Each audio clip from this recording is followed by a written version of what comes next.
Guderneca hune parezname Seroke Gele Kurt Abdullah Öcalan ya bina ve parasına gele ki koji dadgeha mafya mirovan a Avrupa'ya re nivisandı bu gudari bikin.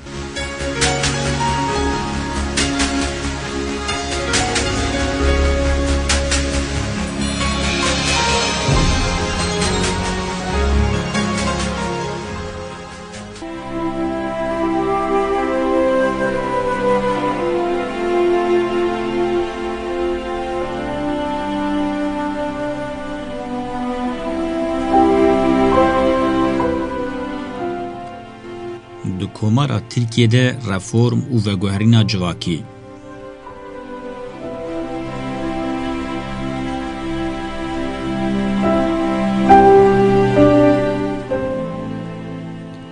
Em bu Kurdi li ser tekiliyên Kurd û Tirk ên dema Komarê de rawestiyan. Ev dema me bi Kurdî anî ziman sedemên bingehîn yên xwe li hundirgirtin û xetimîna dewlet û civakê destnîşan dike. Devlet ji alî ewlekariyê ve li hemû pirzgirêkên civakî dinere. Hêjaye û wê bi kêr were ku em dibin sernavê Tirk û dewlet de nîşan bidin ka heta îro ev rewş çawa hatine. Ji dema Tirk ji Asya navîn derketine baş dizanin ku tenê dikarin xwe bi şer biparêzin. Ji xwe di navbera xwe de jî timî şerekê qebîleyan meşandine. Her gava ber bi rojhilata navîn ve davêjin diyar e bêyî li dost û dijminekê rast neyên û şer nekin, ne dikarin pêş de û ne jî dikarin paş de vegerin. Her bûyer qanûnên şer diyar dikin. Bêyî şer dewama hebûnê muhtemel xuya nake. Ji ber ku rojhilata navîn ji Sümeran ve yek ji wan deveran e ku bi şer û iqtidarê hatiye meşandin. Ji bo serdestiya li ser her bostek axê pêdivî bi şer û iqtidarê heye. Dema qebîleyên Türk nû têne herêmê ev qanûn hînê jî bi dijwarî dimeşe.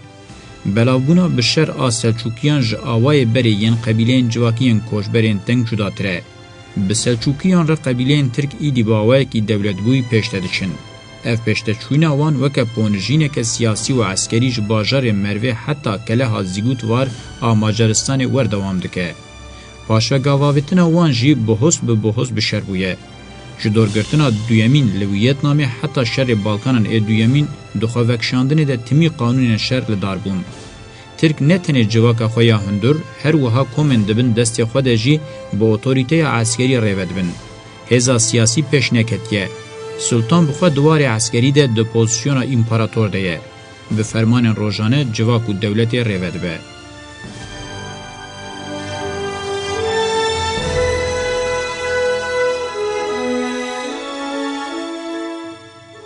Di dema Komarê de eskeriye pêşenkiya sereke dike.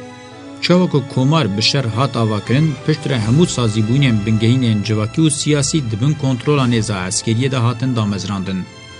Ev yek dibe ku li cem welat, qewm û netewekî din cudatir be. Lê di têkiliyên Tirk û dewletê de ev rastî xwedî roleke serdest e. Weke qewm û netew dewlet parêzî mîna ku di genên Tirkan de hatibe neqişandin cîgirtiye. Dewlet parêzî ne tenê ji bo Çînên dewletê her tişte. Ji bo her beşê civakê jî bêyî dewletê nabe. Çawa bê Xwedê nabe, bê dewlet jî nabe. Dewlet çi qas bêhêz û dijwar be, ew çend jî xwe di nav ewlehî û starê de his dikin. Qelsî û hilweşîna dewletê ji bo wan tê maneyê îmha û mirinê. Rast e, helwesteke nepixandiye, lê sedemên civakî dîrokî ev yek ferskirine. Desthilatdariyê di nava xwe de bi dest naxin, ji destên yên din vedigirin. Lewra çûna desthilatdariyê jî wê destên din ve bibe. Bi vê sedemê her ciremirin û îmha dikare piştre were. Mirov vê têkiliyê ji bo Tirkan dikare weke rastiyeke dîrokî ya diyalektîkî destnîşan bike û bi van sedeman jî tê fêmkirin.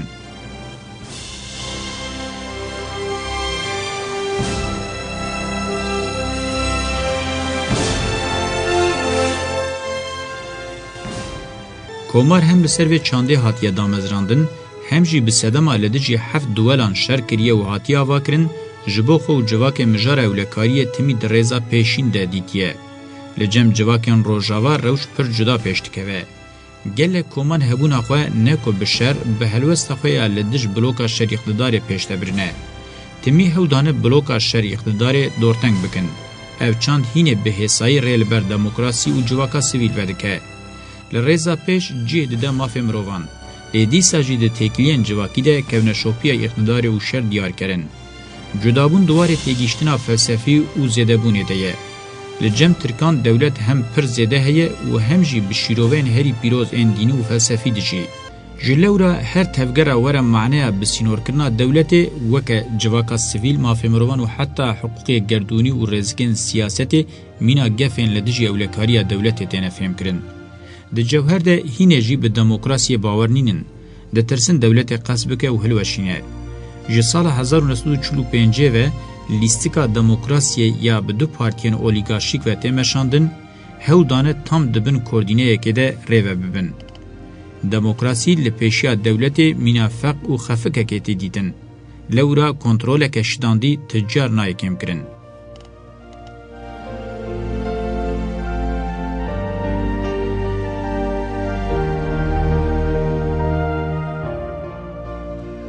نرتنا جواکی یا بچاوکی ناوند دولت خود هر سازیه ده حس کرن. ای قبول کرن که ره همو پیشکتن و مزنبونه ده دولت را در باست به، نمازه ده عسکری را در باست به. خباتا ده سازین دولت ده هم شرفه، هم جی دواری بدست خستنا جیانه که مسوگر ده جی پیدانا به. جواکک اف چند ناوند دولت اشکره و جخوه پشتراس نبه و نکاره به آفرینر به.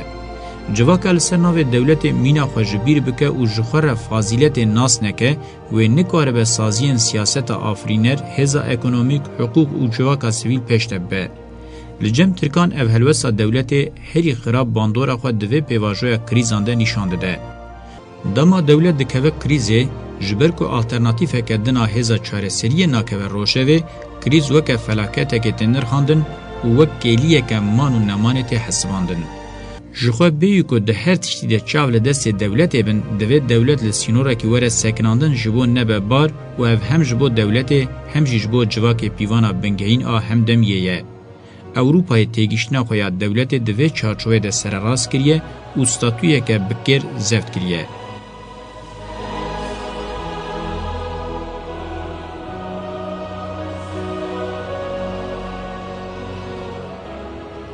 پرسگریکا پارتیان سیاسی و دولت هین سیره و دوی وکا مجاره که بسری خو ورن رخاندن.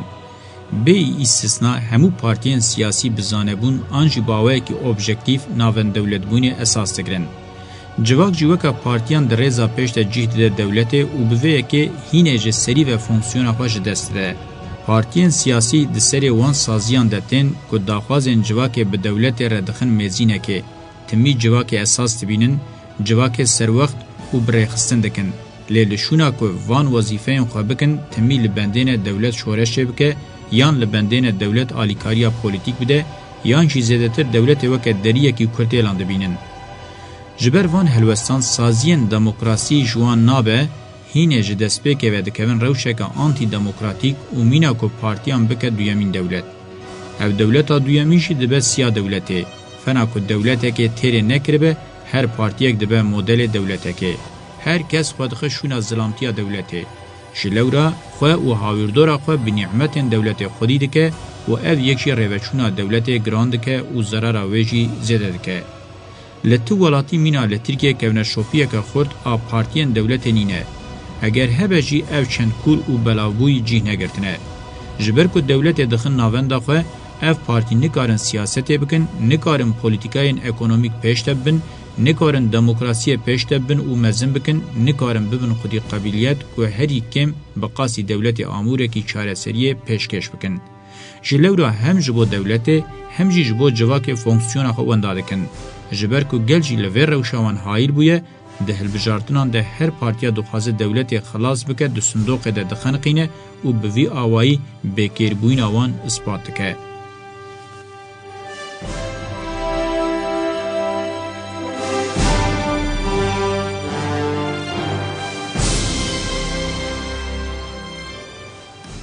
بوی آوائی پارتی نابن آمورین چاره سریا کریزم برو واجی بخوا کریزان دافرینن.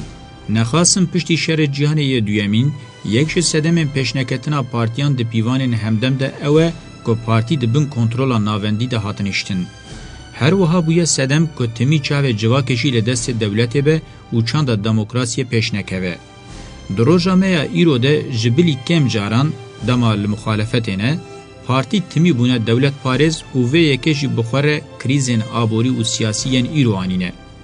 Partiya Sazûmankara Komarê CHP îro sedemê bingehîn êtengibûna siyasî û pêşneketina muxalefetê ye. Ev rewş bi taybetî ji ber polîtîkayên wan ên dewletparêz e ku bi dilê xwe li dijî PKK û berê jî li dijî tevgerên çepgerên şoreşger meşandine. Li şûna ku ji bo pirsgirêkan çareseriyê biafrînin tercih kirine ku bibin milê dewletê yê propaganda û ajitasyonê. Vê yekê jî hem ew û hem jî dewlet bêyî çareseriyê hiştine û bûye sedem ku pirsgirêk mîna gidîş û lodan mezin bibin.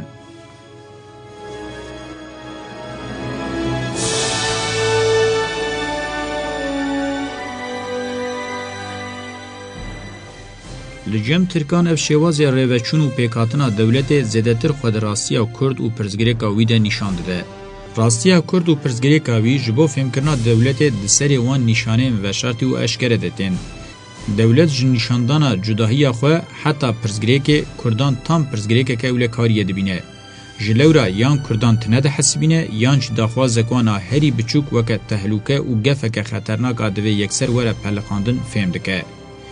Di bin vê helwesa dewletê de neçariya îdeolojiya netewparêziyê radizê. Eger netewparêzî weke nexweşiyekê lê negeriya wê bi vî awayî li rastiya Kurd neneriya. Çawa ku di dîrokê de jî hat dîtin meyla yekîtiyeke nêzî hevdû xurtir e. Nêzîkbûna Kurdan ji bo dewletê bi qasî ya Tirkan nebe jî li dijî tehlûke û gefên derve dewletê weke amûrekî hevpar dibîne. Me ev helwesa Kurdan di dama Osmanî û damezrandina Komarê de dît. Têgihiştina netewparêziyê ya ku xwedîspêre yek dîrok, yek ziman, yek nete û yek dewletê bi bandora serhildanan re jî para Kurdan asimilasyon û pişaftinên bi darê zorê ketine û Kurd li derveyî pêşketinên siyasî, civakî û aborî yên sîstemê hiştine. Êdî Kurdê de her warî de çavkaniya tahlûkê werin dîtin. Kurdê herî baş, Kurdê mirî. Eger çareserî ji sedî sed li gorî dilê Tirkan be jî dîsa Kurd nikarin xwe ji vê gefê xilas bikin. Levandineke herî biçûka Kurdan daxwazên wan ên civakî û siyasî weke cihêtîxwaziyê têne morkirin. Di vê helwestê de ne zanistî, hemdemî û heta ne jî serdema navîn heye. Ji ber ku netewparêzî cudahiyeke biçûk jî yan sedema gefxwarin an jî daqurtandinê de hesibîne, naxwe tiştekî din nîne. Ji lewra li derveyî têkoşînek bi hemû amûrên çandî, civakî, aborî, siyasî û eskerî çareyeke din nafikire.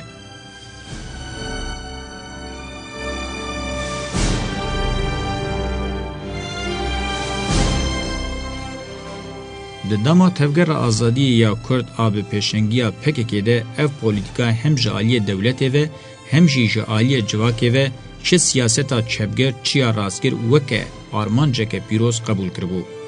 Di her tiştî de bi navê yekparebûn û yekîtiya netewî rabûn û her daxwaza aliyê din a bi awayekî demokratîk bi cihêtîxwaziyê hat morkirin.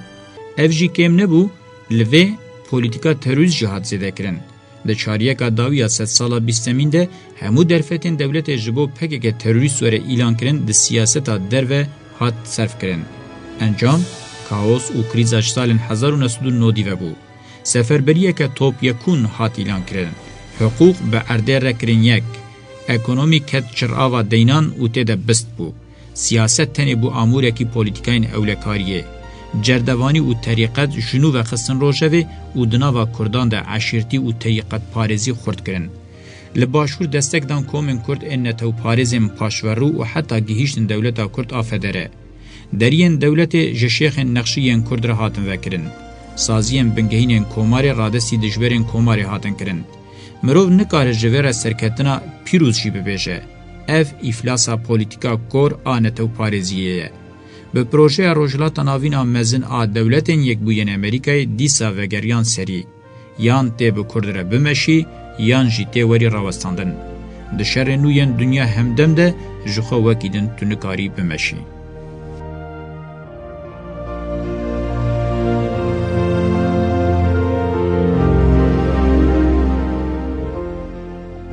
Di vê noxteyê de bêyî ku bihane bêne nîşandan, di vê reformên ji bo Komarê werin kirin, naxwe ne pêşketin, mümkün nîne avayiyên heyî jî bêne parastin.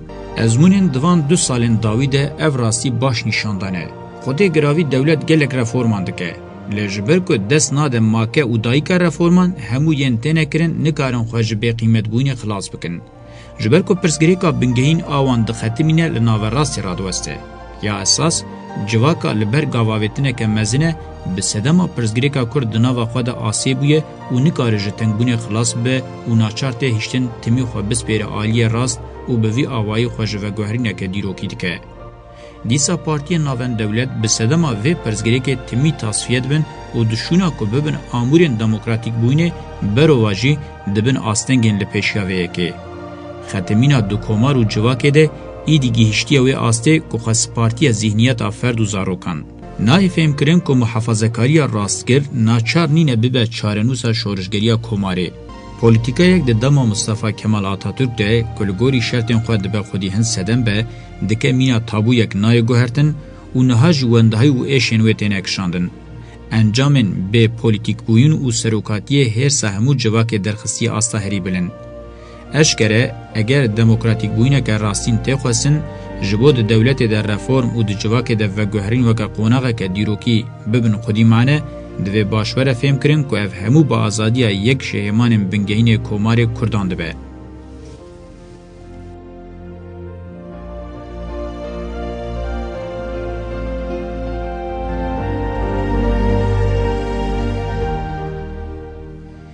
Dîrok careke din li gorî demên berê yên stratejîk hewceyî bi gavavêtinek ber bi yekîtiya azad a Kurd û Tirk dibîne. Ji bo rewşa kaotîka rojhilata navîn li dawiyê bimîne, modela herî rastîn bi yekîtiya azad a Kurd û Tirkan dibe. Çareseriyên koalîsyona global ên dewletên yekbûyên Amerîkayê serkeşiya wan dike, îhtimalek xurt heye rê li ber derketina pirzgirêkên nû vekin. Rewşa Ereban ji çareseriyê zêdetir nêzî afirandina neçareseriyê ye. Statûkoya ekonomîk û siyasî ya heyî ji xurtkirina nakokiyan wêdetir ti encamê nade.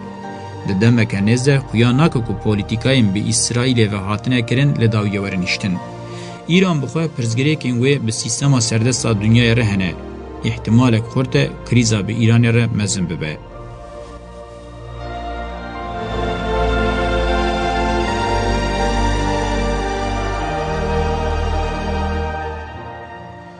Li dawiyê Tirkiye dimîne.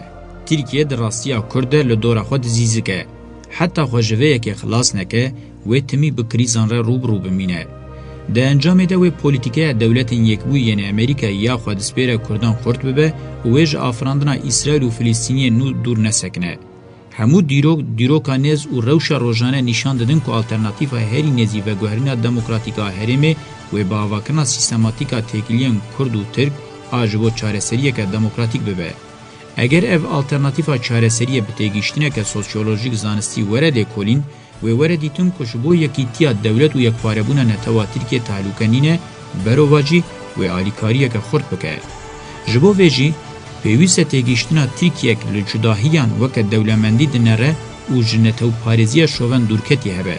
Divê dewlet ji nepixandineke bêmane were xilas kirin û bi xizmeta gelemperiyê û ewlekariya giştî were bi sînor kirin û reformeke komarê ya xwedî argûmanên bingehîn ên wek azadiya cinsiya civakî û têgihiştinek xwespartiya civakeke demokratîk û siyasî ya di navê de civaka ekolojîk jî heye qebûlê bibîne. Tevî veguherîna zihnî ya li van sê qadên bingehîn îhtimalek xurt e reformên siyasî û veguherîna civakî ji bo derketina ji kaosa li rojhilata navîn rêya herî rast û çareseriya wê ya ehlaqî bide.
Belê, we parêznameya Öcalan ya bi navê parastina gelekî gudarî kir heta beşeke din dembaş.